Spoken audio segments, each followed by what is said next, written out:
नमस्कार, exam happy by Jharkhand channel में आपका स्वागत है। तो दोस्तों जुड़ चुका हूं मैं यहां पर आज आप सभी सहायक अध्यापकों के लेटेस्ट और बहुत ही बड़ी और बहुत ही अच्छी खबर को लेकर के आपके बीच हम जुड़ चुके हैं। तो आप वीडियो के अंत तक जुड़े हुए रहिएगा, जिसमें सारी बातों को दिखाएंगे कि क्या कुछ इसमें हुआ है। कैबिनेट से मंजूरी के बाद यह प्रस्ताव भेजा गया है, तो आप लास्ट तक देखिएगा। उससे पहले एक छोटी सी ब्रेक।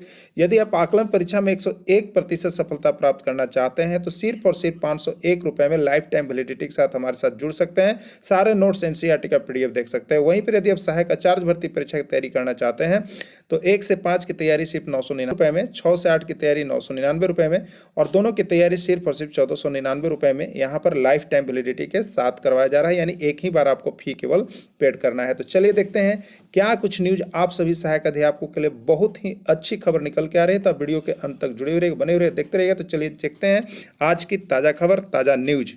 शिक्षकों की नई नियुक्ति के लिए झारखंड में नई व्यवस्था के तहत सीटों का आरक्षण होगा। यह नियम राज्य के प्राथमिक और मध्य विद्यालय के लिए किया गया है और यह आरक्षण की व्यवस्था केवल सहायक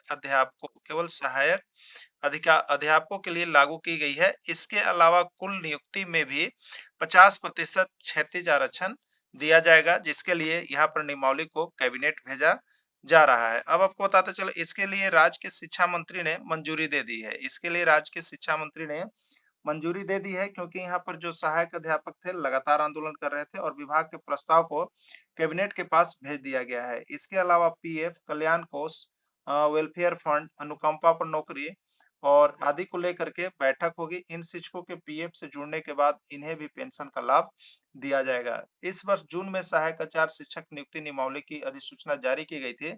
इसकी नियुक्ति पहले से ही किया जा रहा है। इसके बाद प्राथमिक एवं मध्य विद्यालय में शिक्षकों की नियुक्ति प्रक्रिया शुरू होगी। प्राथमिक एवं मध्य विद्यालय में सहायक आचार्य 50,000 पद सृजित किए गए हैं।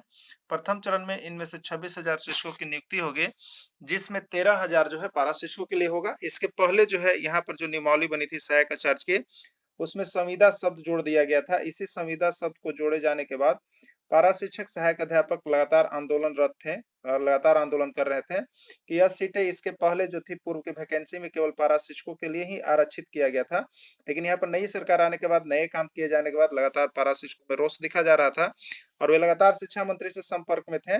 जिसके बाद शिक्षा मंत्री को यह बातें लगी कि सही बात है, तो उन्होंने इस नियमावली को यहाँ पर संशोधन करने की बात कही है और उसके बाद जो है अब जो सीटें होगी वो केवल 50% पारा शिक्षकों के लिए आरक्षित होगा। यानी संविदा शब्द को उसमें से हटाया जाएगा और कैबिनेट में इसको पास करने के बाद नए सिरे से अब केवल 50% सीट पारा शिक्षकों के लिए होगा और यह क्षैतिज आरक्षण होगा। तो चलिए, लगातार आपका आंदोलन रंग ला रहा है मेरे प्यारे मित्रों, शिक्षक बंधुओं, दोस्तों। अब इसमें से जो भी 500,000 शिक्षक नहीं बन पाते, वो 500 और 1000 शिक्षक पारा शिक्षक ही बनेंगे, क्योंकि कुछ सीटें जो है आपके बीआरपी सीआरपी को भी चली जाती, वे भी यहाँ पर पास है। अब आपका देखिए आंदोलन और संघ में बहुत बड़ी मजबूती है, तो कैबिनेट में भेज दिया गया है। आपकी सारी मांगे की यहाँ पर पूर्ति धीरे धीरे हो रही है और सबसे बड़ी मांग जो थी हमारे समझ से यही लगता है कि 50% रिजर्वेशन मिल जाना। इसमें बहुत अधिक शिक्षक जो है धीरे धीरे एडजस्ट हो जाएंगे। तो बस अब तैयारी करें। और दोस्तों, आकलन परीक्षा या सहायक आचार्य परीक्षा में किसी भी तरह की आप तैयारी कर रहे हैं तो हमारे चैनल के साथ जुड़ जाइएगा। यहाँ पर सबसे आपको चीप एंड बेस्ट रेट में आपकी तैयारी करवाई जा रही है, जो भी आपको एनसीईआरटी नोट्स के पीडीएफ पाठ्यक्रम पर। तो यहाँ से जुड़ करके यदि आप तैयारी करते हैं तो 101% आपको सफलता की गारंटी मिलता है। वीडियो के अंत तक जुड़े रहें। इसके लिए आप सभी को बहुत बहुत धन्यवाद।